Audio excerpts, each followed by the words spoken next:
Okay, this is take number, I don't even know how many now, 4 or 5. I keep messing up stuff and rambling, so we're gonna get straight to the point on this one. The first few takes were ruined by various things, beeping equipment, got shocked by a light switch, so yay, gonna have to replace that. But anyways, we are replacing the stock halogens on this diesel Polaris with some Buyers spot flood combo lights. Real nice heavy duty units here. Place I do part-time work for is a Buyers dealer. That's why I ended up with these. They're a little under $100 a pair. I think with shipping and taxes, a little over 100. So that was employee pricing. I don't know what market price is on these things. Probably closer to 140. Okay, and that is the model number if anybody wants to know. I hooked these up to a jumper pack the other day, and I think the intensity on these things is fantastic. They have a nice hyper spot in the center. I mostly ride in open areas, so that'll be nice to see farther down the trail or the field or whatever I'm in. These halogens, they suck, but they don't suck as bad as what most people say. I think because most of them, their lenses are totally cloudy. These ones aren't bad. This thing sat most of its life inside before I got it. So the bulbs aren't in that bad a shape either. It's only got just under 2,000 miles on it. We've got an O2 that's got 17,000 miles on it that it can hardly light up 10 feet in front of it. So I get why people get upset with that. And these bulbs or these lenses might actually go on that machine when I'm done. Okay, stator output on this thing. It is higher than the Sportsman's of this time period. I want to say this is 300 or 350. Sportsman's, Explorers, and stuff like that around that time were, I want to say 175 or 190. They weren't quite 200, if I'm remembering correctly off the top of my head. So more than enough power to run a couple lights. And besides which, I don't think these will draw as much as the halogens. In fact, I might wire in a relay or something to kick on these with the high beam, but that'll be for a different day. So for right now, I'm gonna shut off all the lights in here so we can kind of see what the halogens look like opposed to the back of my car. And then when I'm done installing them, we'll flip those on, see what they look like as well. All right, so stock halogens, not bad. Certainly not very focused. Of course, these are the low beams. The high beam, which is just the pod, very focused. So, and this does see a decent distance in front of you. You can see it's not that yellow. Bulbs are still in decent shape. So this, I don't know. I'll probably just leave that alone. Just wire it up to run with the low beams. Once I'm done here, that'll be a project for a different day. But anyways, yeah, there we are. Low beams, not too bad. All right, we're back on the diesel. Removing the factory lights. Clip there. And then through that access hole is the nut. I don't have any sockets that actually fit in there, so you're gonna have to use a wrench. Just a heads up. All right, take two. Forgot to plug it in the first time. So here's the side-by-side. Guys, that's not even close. All right, you can see you got a nice hyper spot there. Let me go down here. We'll just unplug this one. Look at that. Even in the daylight where LEDs tend not to do very well, this thing just kicks the crap out of those factory lights. Look at that. Look at it. Even the high beam has a hard time comparing to just one of these. Yeah, there we go. So I'll get both of these hooked up and we'll do them in here, and then I'll go outside tonight when it's dark out and we'll shine them across the field so you can see. Okay, so some things about installing these. As we just saw, just kicks the crap out of the factory halogens. even more light output than the factory high beam, just from one light. So when you're installing these, it's kind of short here, this connector. Now this is, I cut off the factory connector. Leave yourself a little bit of wire on the factory connector in case you ever want to reuse it. Maybe someday I want to sell this machine and keep these lights because they're kind of nice. But just a weather pack connector. Get yourself the proper tool for doing weather pack connectors. I'm thinking about going over to Deutsch connectors because everybody I hear that I talk to, they're friends of mine or my dad or whatever, they're mechanics. They have a loving relationship with Deutsch connectors. So weather pack kit was cheap though, that's why I ended up with that. So mounting these, nice hex head, or sorry, Allen head machine screws come with it with little lock washers. Cheap lights don't tend to have the lock washers and you end up cranking them down really tight, otherwise they start flopping all over the place. So that's nice. You don't have to worry about stripping out the threads trying to keep these from wiggling around. Also, if you look back here, the way this is machined, they put this bump in here to hold the bolt for you. That's a nice size bolt. I think I measured it as an M10 when I was trying to get my drill bit out. Figured out what it was. I ended up drilling the 7/16 hole, just a little bit bigger than an M10. Came with a really nice nylon lock washer. Alright. So, better lights come with better hardware. I don't have that very tight right now because I still got to aim it when I get it out. Okay, another thing on these Polaris bumpers. You're going to want this bolt a little bit farther back because as you see, there's some structure back here. Now, I ended up using a wrench to crank that down anyways, but you definitely don't want it like trying to mount it way up here. So what's nice about this mount is it can be flipped either direction. So I could have put the bolt up here if I wanted to, but it keeps it nice and centered in the bumper with the bolt being farther back. Figured I'd point that out quick. The other thing is, a lot of these lights come with plenty of wire with them. You do not want this hanging down here getting caught up in the wheel, or I drive in trees sometimes. Just because my parents have a lot of trees and I'm in there frequently cutting up stuff, it seems like. You catch a branch or something, they'll come up. You have this much there, it's really easy for it to catch. But as you can see, it just kind of runs up under here. So if you take this off, you can just kind of tie it up. I'm dropping all my wrenches off this machine. But anyways, yeah, get the other one installed, check back.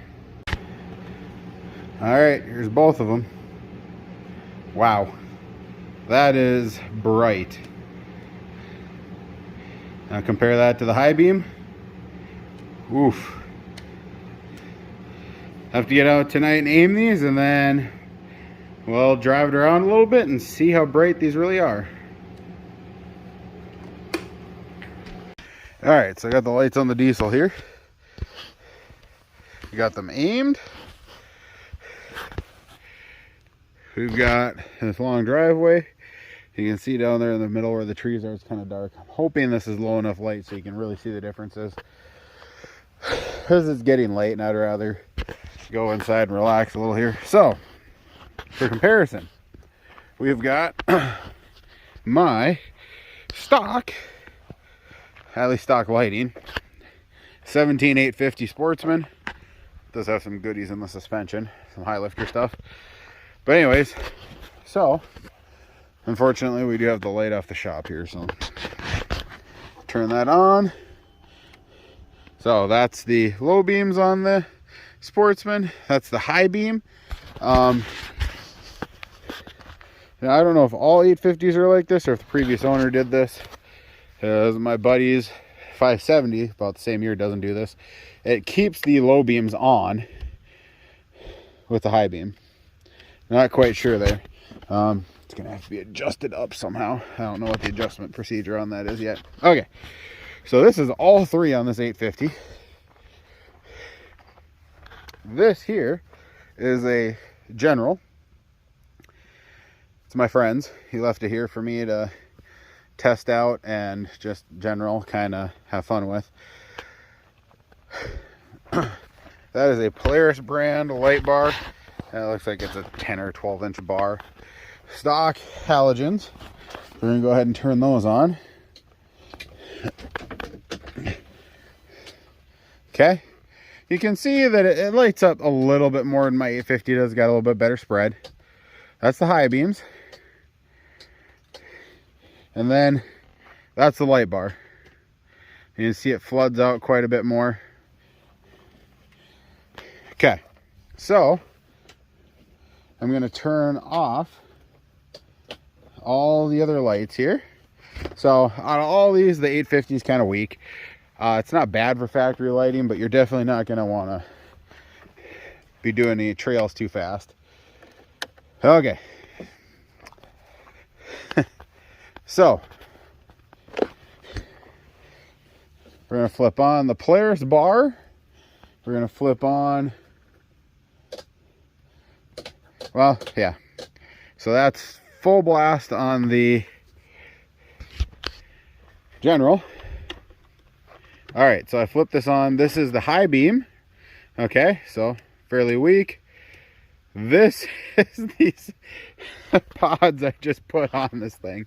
Now they're aimed kind of down a little bit because I'm heavy, so when I sit on it, the rear of the machine sits down, the front pops up a little bit. But look at that. I'm gonna shut off the headlights on the general. They're not even needed anymore at this point. All right, so headlights are off on the general. Bar is off on the general. Well, off and on. Okay, so that's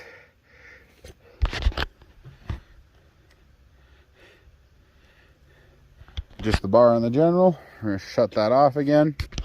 We're gonna flip on the pods. We're gonna flip on the bar, and it's not even close. God, I'm kind of surprised by this. I expected that Polaris brand bar to be a little bit better. I'm pretty sure Rigid makes them. Somebody in the comments is gonna blow up about that, but anyways, I don't know how much use this bar has on it, any of that kind of stuff. One thing I'd like to point out, it might be a little hard to pick up on camera, but let's shut these off here. This is noticeably bluer light. And that is the one thing that annoys me about LEDs. And these are noticeably whiter, even have a tiny bit of yellow in them, which makes me very happy. Okay? That little bit of yellow might be because some of those weeds are dying there. So, anyways, yeah, look at that. That's the factory high beam, and this is now the low beams. So that's just the bar again on the general. And this is high beams on the general. Yeah, you definitely want the bar on the general, but I might have to try and talk my friend into putting a couple of these on the pillar. He's half blind at night, so no, I'm just joking. He's not that blind, but he does like to have a lot of light to see what he's doing, so can't blame him there. In fact, it might be kind of hard to see. So there's a cat there, and right there is a bunny sitting right in the middle of the driveway. I'm going to try and hold this on the bunny, see if that makes a difference in seeing it. Wow. Yeah. So zoomed way in, you can see the rabbit. No rabbit. And that is the headlights. And you can see it moved off to the side there. And that is these pod lights here. Very impressed. For a little bit of shock factor, I know we already kind of beat up the lighting on the general a little bit. Let's beat up the lighting on my 850 even worse. Because that bar is still significantly better than the factory headlights. There's no... okay. Zoomed into one here. Okay. There's no doubt this Polaris bar is a lot brighter than the factory halogens. Let's flip this on. That is my 850 on full chooch for lighting versus these pods on the diesel.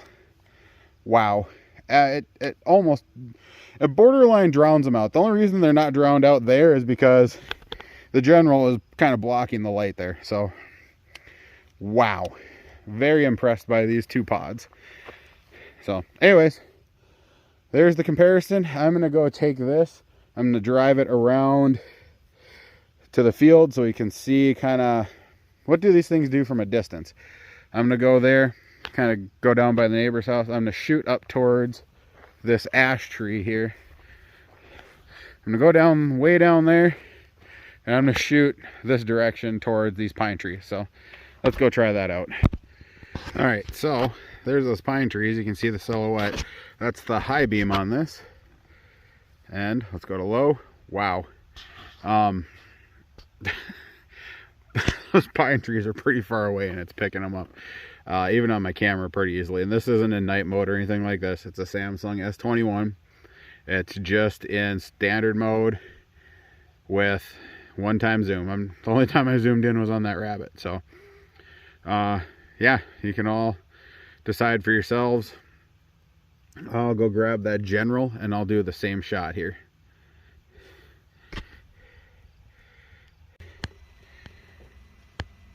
Alright, so here we are in the general. So, let's make this a little more dramatic here. So, this is nothing. Lows, you can kind of see those pine trees. Highs, you can see them a little better. They're not quite as lit up. And we'll hit the light bar here. The light bar doesn't really get out there. It does flood right in front of you nice. This probably has more fill in front of it than my pods. But if you're to take those pods and put them on here, on the pillars, God, that would be an unstoppable combination. You won't even need the factory lights anymore. And here's what it looks like outside of it, because that windshield's really dirty. So, yeah. There you go. What one pair of decent lights can do for you. And just because they're really expensive and have a Polaris sticker on them or a rigid sticker on them does not mean they're the best. Like I said, I was lucky I got to see those ones work in person. Didn't even know about them up until that point. So anyways, that concludes this video.